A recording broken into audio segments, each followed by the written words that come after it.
കോൺഗ്രസിൻ്റെ മുതിർന്ന നേതാവ് AICCയുടെ സ്ഥിരാംഗമല്ല വർക്കിംഗ് കമ്മിറ്റിയിൽ. അതായത് അദ്ദേഹം അതിനകത്ത് ഇൻവൈറ്റ് ചെയ്യാണ് രമേശ് ചെന്നിത്തല ഈ അടുത്ത സമയത്ത് നടത്തുന്ന നീക്കങ്ങളുണ്ട്. അതായത് 2026 കേരളത്തിൽ അസംബ്ലി ഇലക്ഷൻ നടക്കാൻ പോവുകയാണ്.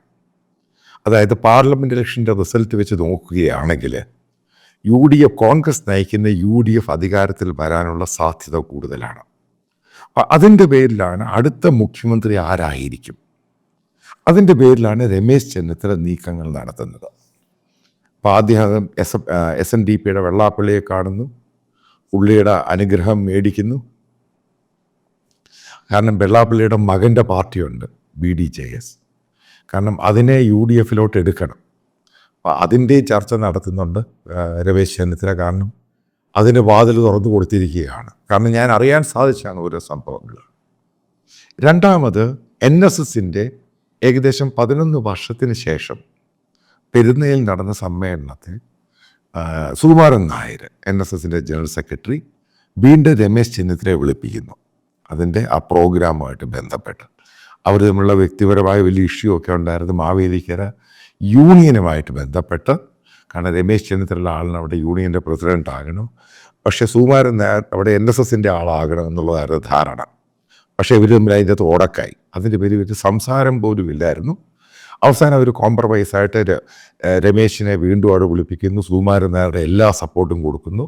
അടുത്ത കേരളത്തിൻ്റെ മുഖ്യമന്ത്രി അതായത് രമേശ് ചെന്നിത്തല ആയിരിക്കുമെന്ന് പറയാതെ പറഞ്ഞു. അതാണ് ആ സംഭവത്തിൻ്റെ സംഭവം. അതിനുശേഷം മുസ്ലിം ലീഗിൻ്റെ നേതാക്കളെ കാണാൻ വേണ്ടി മലപ്പുറത്ത് പോകുന്നു. പാണക്കാട് സാദിഖ് അലി ശിഹാബ് തങ്ങളുമായിട്ട് സംസാരിക്കുന്നു. പിന്നീട് അദ്ദേഹം പബ്ലിക്കായിട്ടൊരു പോസ്റ്റ് ഇടുന്നു സോഷ്യൽ മീഡിയയിൽ. എല്ലാ സപ്പോർട്ടും രമേശ് ചെന്നിത്തലയ്ക്കാണ്. കാരണം ഇതിൻ്റെയൊക്കെ സംഭവങ്ങൾ വളരെ കൃത്യമാണ്. അടുത്ത മുഖ്യമന്ത്രിയായിട്ട് രമേശ് ചെന്നിത്തലയെ കൊണ്ടുവരുവാൻ വേണ്ടി അയാൾ നടത്തുന്ന ലോബിങ്, അതേപോലെ ഇതേപോലെയുള്ള സംഭവങ്ങളുമായിട്ട് ചേർന്ന് നോക്കുന്നു. ഇനി അടുത്ത രമേശ് ചെന്നിത്തല പോകുന്നത് കാത്തലിക് സഭയുടെ ബിഷപ്പുമാരെ കാണാനും ഓർത്തഡോക്സ് സഭയിലെ ബിഷപ്പുമാരെ കാണാനും ഉള്ള പരിപാടിയുമായിട്ടാണ് ആയിരിക്കും ഇനി രമേശ് പോകുന്നത്.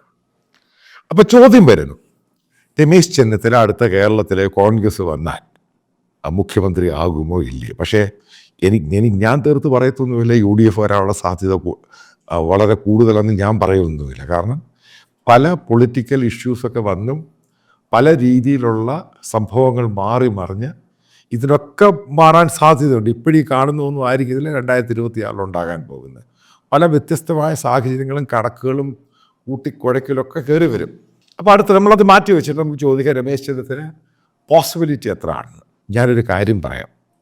അതായത് കോൺഗ്രസ് പാർട്ടിയെ വളരെ വ്യക്തമായിട്ട് ഡൽഹിയിൽ നിന്ന് നേരിട്ട് പഠിച്ച ആൾ എന്ന രീതിയിൽ ഹൈക്കമാൻഡ് എന്ന് പറയുന്നത്, നിങ്ങൾ ഈ ഹൈക്കമാൻഡ് എന്ന് പേര് മാത്രമേ വെക്കാവൂ. ഇപ്പോൾ ഖർഗെ എന്ന് പറയുന്നയാൾ കോൺഗ്രസിൻ്റെ പ്രസിഡൻ്റ് ആണെങ്കിൽ ഈ കാര്യങ്ങളൊക്കെ തീരുമാനിക്കുന്നത് രാഹുൽ ഗാന്ധിയാണ്. കാരണം രാഹുൽ ഗാന്ധിയുടെ അടുത്തുള്ള ആൾക്കാരാണ് ഈ കാര്യങ്ങളൊക്കെ തീരുമാനിക്കുന്നത്. കൃത്യമായിട്ട് എനിക്കറിയാം രാഹുൽ ഗാന്ധിയുടെ നിഴലും അയാളുടെ ഏറ്റവും വിശ്വസ്തൻ, അതായത് കോൺഗ്രസ് പാർട്ടിയിൽ രാഹുൽ ഗാന്ധി കഴിഞ്ഞാൽ ഏറ്റവും പവർഫുൾ എന്ന് പറയുന്നത് ഈ KC വേണുഗോപാലാണ്. കാരണം സംഘടനാ സെക്രട്ടറി മാത്രമല്ല, കോൺഗ്രസ് പാർട്ടിക്ക് വേണ്ടിയുള്ള ഫണ്ടുകൾ മറ്റുള്ള സംസ്ഥാനങ്ങളിൽ നിന്ന് കൊണ്ടുവരികയും അതേപോലെ മുതലാളിമാരുമായിട്ടുള്ള ബന്ധവും. കാരണം നേരത്തെ എങ്ങനെയായിരുന്നു അഹമ്മദ് പട്ടേലും അതേപോലെ തന്നെ ജനാർദ്ദൻ ദ്വിവേദി, അശോക് ഗെഹ്ലോട്ടും ഒക്കെ എങ്ങനെയായിരുന്നു കോൺഗ്രസ് പ്രസിഡൻറ്റുമാരുമായിട്ട്, അതേ ബന്ധം തന്നെയാണ് ഈ KC വേണുഗോപാൽ AICC നേതൃത്വവുമായിട്ടുള്ളത്, പ്രത്യേകിച്ച് രാഹുൽ ഗാന്ധിയുമായിട്ടുള്ളത്. അത് നമ്പർ 1. ഇനി അതുമായിട്ട് ബന്ധപ്പെട്ട് ഒരു സംഭവം കൂടെ പറയാം. രാജസ്ഥാൻ ഇലക്ഷൻ കഴിയുന്നു, അതായത് നിയമസഭയിൽ, ഇപ്പോഴല്ല നേരത്തെ. അപ്പോൾ രാജസ്ഥാൻ്റെ BCC പ്രസിഡൻ്റായിരുന്നു സച്ചിൻ പൈലറ്റ്. പക്ഷേ രാഹുൽ ഗാന്ധിയുടെ ഏറ്റവും ഇഷ്ടക്കാരൻ സംഘടനാ സെക്രട്ടറി ആയിരുന്നു അശോക് ഗെഹ്ലോട്ട്. അപ്പോൾ അവിടെ ഈ MLAമാരുടെ ഭൂരിപക്ഷം നോക്കുമ്പോൾ സച്ചിൻ പൈലറ്റിനായിരുന്നു ഏകദേശ ഭൂരിപക്ഷം.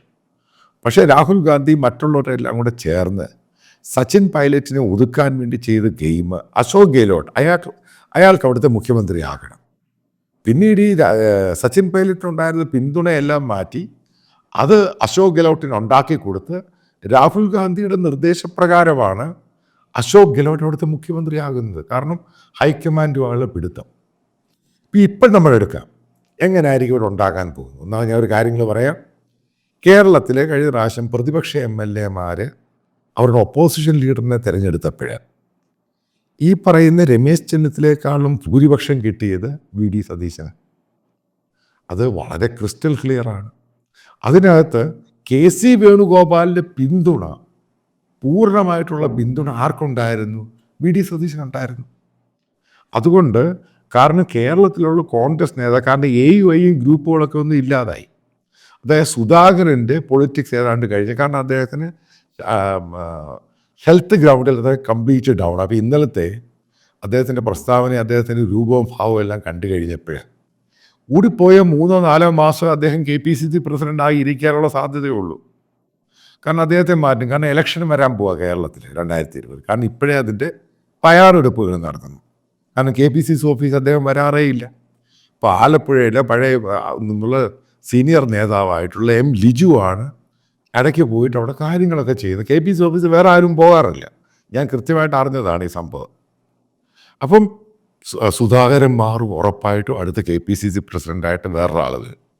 ഉറപ്പായിട്ടും വരുന്നയാൾ KC വേണുഗോപാലിൻ്റെ ആളായിരിക്കും. കൃത്യമായിട്ട് കൈവച്ചു. പിന്നെ രണ്ടാമത് ഈ A ഗ്രൂപ്പ് എന്ന് പറഞ്ഞ സാധനം ഇല്ലാതായി.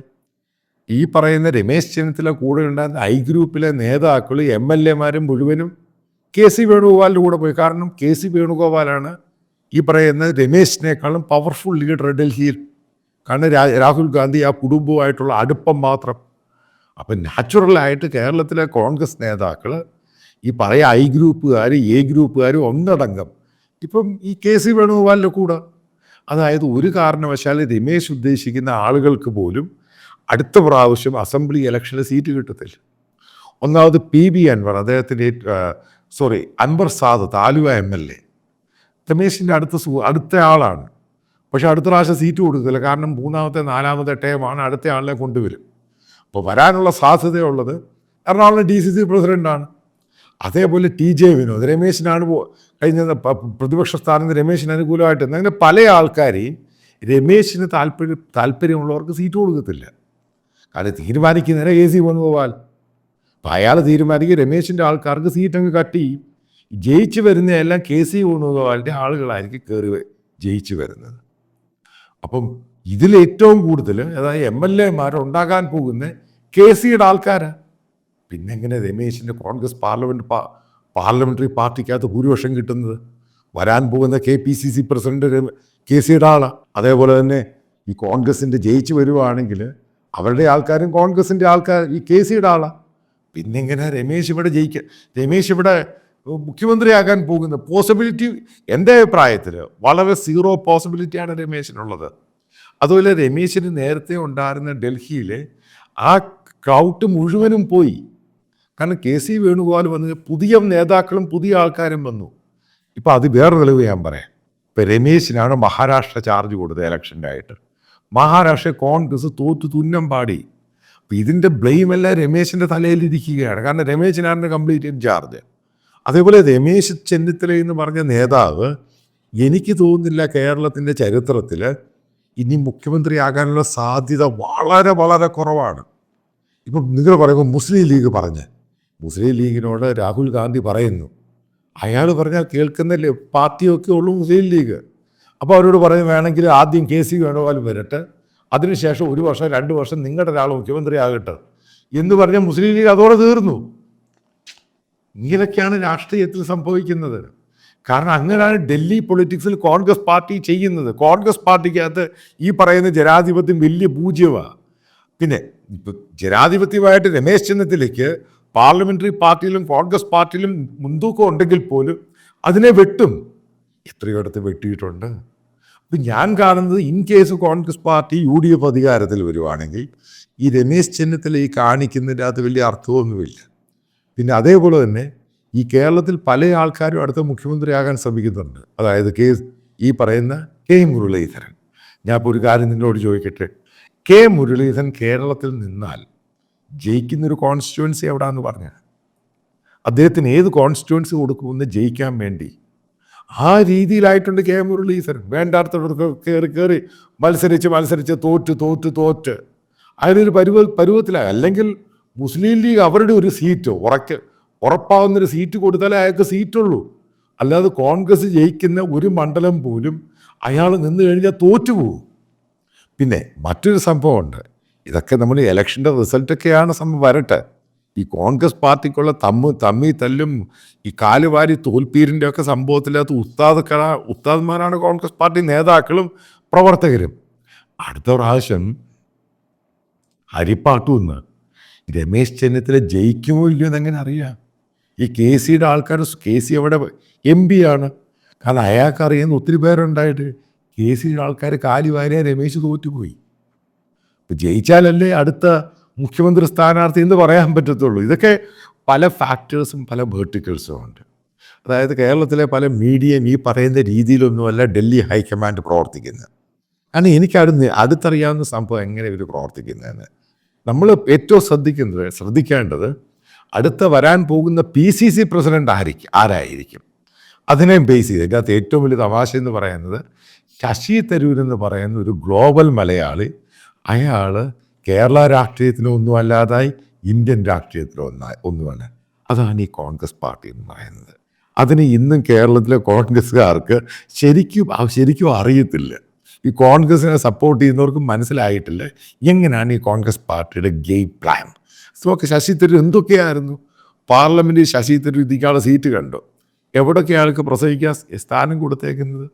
ഇനി കേരളത്തിൽ ജയിച്ചു പോയ കോൺഗ്രസിൻ്റെ MP-മാർ അതിൽ മഹാഭൂരിപക്ഷം ഈ പറയുന്ന KC വേണുഗോപാലിനെ പിന്തുണയ്ക്കുന്നവരാണ്. പിന്നെ എവിടെയാണ് രമേശിന് ചാൻസ് കിട്ടുന്നത്? അതാണ് മനസ്സിലാക്കേണ്ട ഏറ്റവും പ്രധാനപ്പെട്ട കാര്യം. എനിക്ക് തോന്നുന്നില്ല രമേശിന് 1% പോലും ചാൻസ് കിട്ടും അടുത്ത കോൺഗ്രസ് വരുവാണെങ്കിൽ അടുത്ത മുഖ്യമന്ത്രിയാകാൻ. ഇതൊക്കെ ചുമ്മാ ഉള്ള ഗിമിക്സ് മാത്രമാണ്. കാരണം ഇന്ത്യയിലെ കോൺഗ്രസ് പാർട്ടി KC വേണുഗോപാലിൻ്റെ പോക്കറ്റിലാണ് 100%. എത്രയോ തെളിവ് ഞാൻ തരാം. അങ്ങനെയാണ് ആൾ പെരുമാറുന്നത്. അങ്ങനെയാണ് ഈ സംഭവം. അങ്ങനെയാണ് രാഹുൽ ഗാന്ധിയെ കൊണ്ടുപോകുന്നത്. രാഹുൽ ഗാന്ധിക്ക് പുള്ളിയോടില്ലാതെ KCയോട് ഒരു പുല്ലും ചെയ്യാൻ പറ്റത്തില്ല. ആ രീതിയിലാണ് പോയിക്കോളും. പിന്നെ രമേശ് പറഞ്ഞാൽ ആര് കേൾക്കും? കാരണം AK ആൻ്റണി എന്ന് പറഞ്ഞോളൂ. കാരണം അദ്ദേഹത്തിന് പ്രായമായി പൂർണ്ണമായിട്ടും വിശ്രമത്തിലായി. കാരണം KC വേണുഗോപാൽ മാത്രം തീരുമാനിക്കുന്ന കോൺഗ്രസ് പാർട്ടിയായി കേരളത്തിലെ കോൺഗ്രസ് പാർട്ടി മാറി. പിന്നെ അവിടെ രമേശിന് എന്ത് പ്രസക്തിയാണ് ഉള്ളത്?